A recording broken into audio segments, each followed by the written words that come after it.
ষোলোশো শতাব্দীতে যখন বাংলার ঘরে ঘরে মা কালীর পুজো প্রচলিত হয়নি, তখন নবদ্বীপের মহাসাধক কৃষ্ণানন্দ আগমবাগীশ স্বপ্নাদেশ পান ভোরবেলা তিনি যে প্রথম নারী মূর্তি দর্শন করবেন সেটি হবে মা কালীর সাকার রূপ। পরের দিন কৃষ্ণানন্দ ভোরবেলায় গঙ্গা স্নান করতে গিয়ে দেখেন এক দরিদ্র বধূ গাছের গুঁড়ির ওপর ঘুঁটে দিচ্ছেন। মেয়েটি কৃষ্ণবর্ণা, তার আলুলায়িত কেশ, এবং এই রকম অবস্থায় পরপুরুষ কৃষ্ণানন্দকে দেখে লজ্জায় জিভ কাটলেন সেই বধূ। এই দৃশ্যটি মানসপটে এঁকে গঙ্গা মাটি দিয়ে মূর্তি করতে বসলেন কৃষ্ণানন্দ। এই মূর্তি পরবর্তীকালে বাংলার ঘরে ঘরে দক্ষিণা কালী রূপে জনপ্রিয় হয়ে উঠল।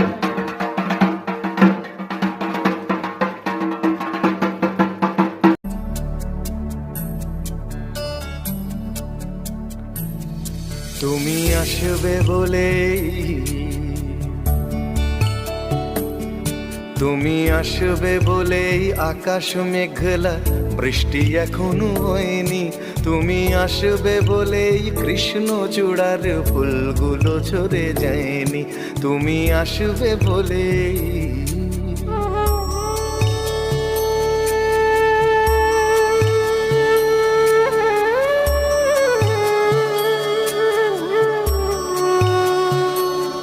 তুমি আসবে বলেই অন্ধকানাই বসে আছে গান গায়নি। তুমি আসবে বলেই অন্ধকানাই বসে আছে গান গায়নি। তুমি আসবে বলেই চৌরাস্তার পুলিশটা ঘুষ খায়নি। তুমি আসবে বলেই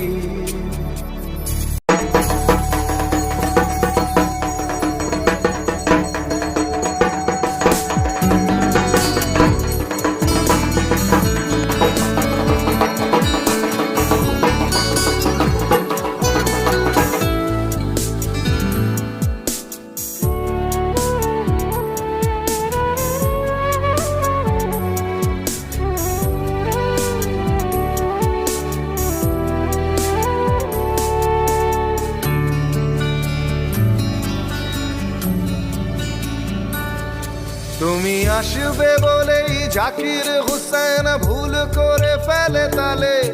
তুমি আসবে বলেই মুখ্যমন্ত্রী চুমু খেলো স্ত্রীর গালে।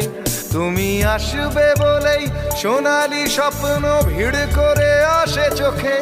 তুমি আসবে বলেই আগামী বলছে দেখতে আসবো তোকে। তুমি আসবে বলেই, তুমি আসবে বলেই আমার দ্বিধারা উত্তর খুঁজে পায়নি। তুমি আসবে বলেই দেশটা এখনো গুজরাট হয়ে যায়নি।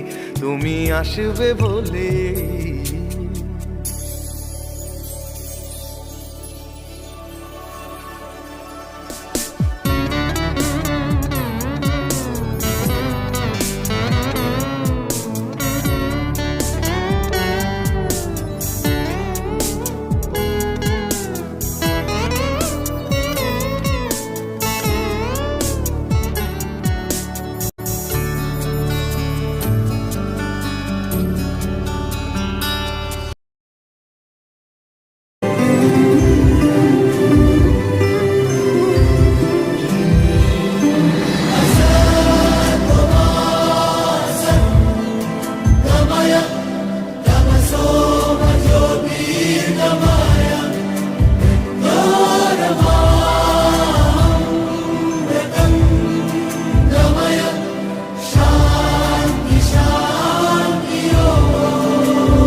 দেখো আলোয় আলো আকাশ, দেখো আকাশ তারায় ভরা।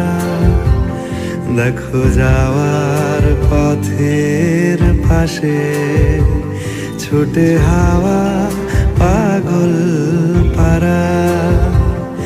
এত আনন্দ আয়োজন সবই বৃথা আমায় ছাড়া।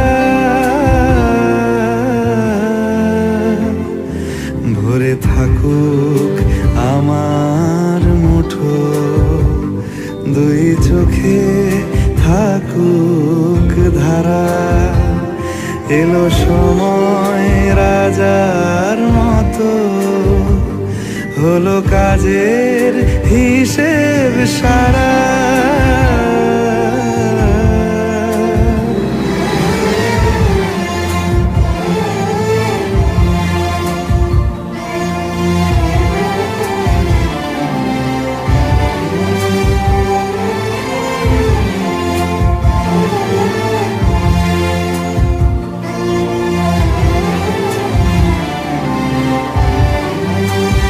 বলে আয় রে ছুটে আয় রে তরা, হেথা নাই গো মৃত্যু নাই কো যারা। বলে আয় রে ছুটে আয় রে তরা, হেথা নাই কো মৃত্যু নাই কো যারা।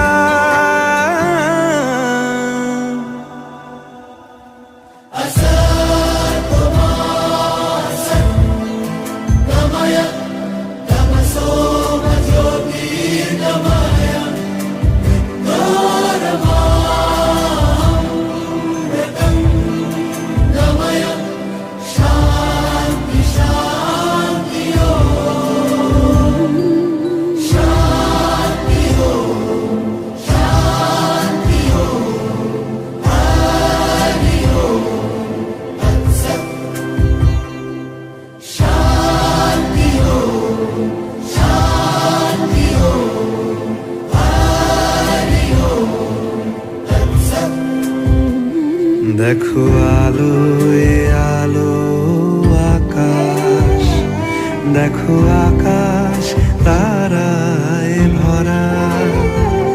দেখো যাওয়ার পথের পাশে ছোটে হাওয়া পাগল পারা। এত আনন্দ আয়োজন সবই বৃথা আমায় ছাড়া।